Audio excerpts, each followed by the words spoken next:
तो परमात्मा ने कहा था कि चौथा युग जब कलयुग आवेगा तब हम अपना एक दास भेजेंगे।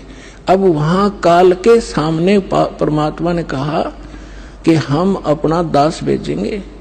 और कबीर वाणी चैप्टर में परमात्मा ने धर्मदास जी से, जब धर्मदास जी घने चिंतित हो गए थे कि हे परमात्मा, आपने सतनाम और सारनाम गुप्त रख दिया और इसके बिना मोक्ष नहीं हो सकता।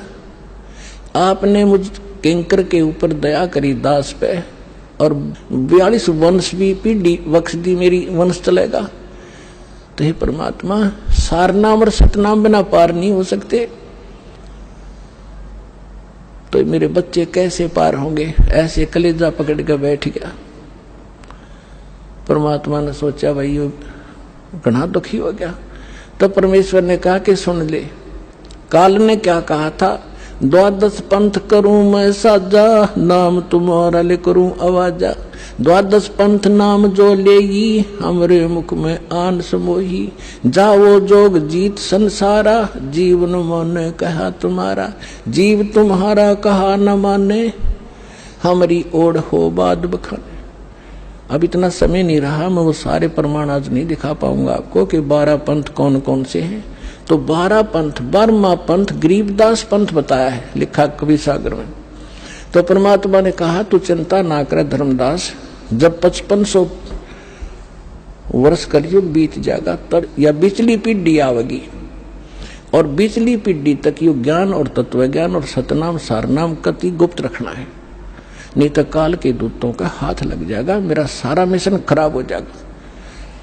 तो परमात्मा ने देखा कि ये बिल्कुल चिंतित हो गया घना।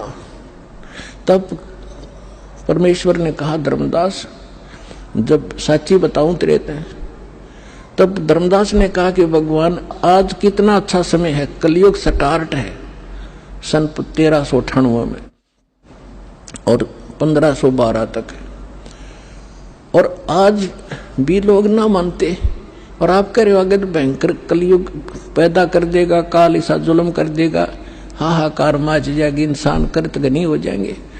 तो उस समय कैसे पार होंगे? आज तो आप भी विद्वान हैं और फिर भी ना मान रहे ये लोग।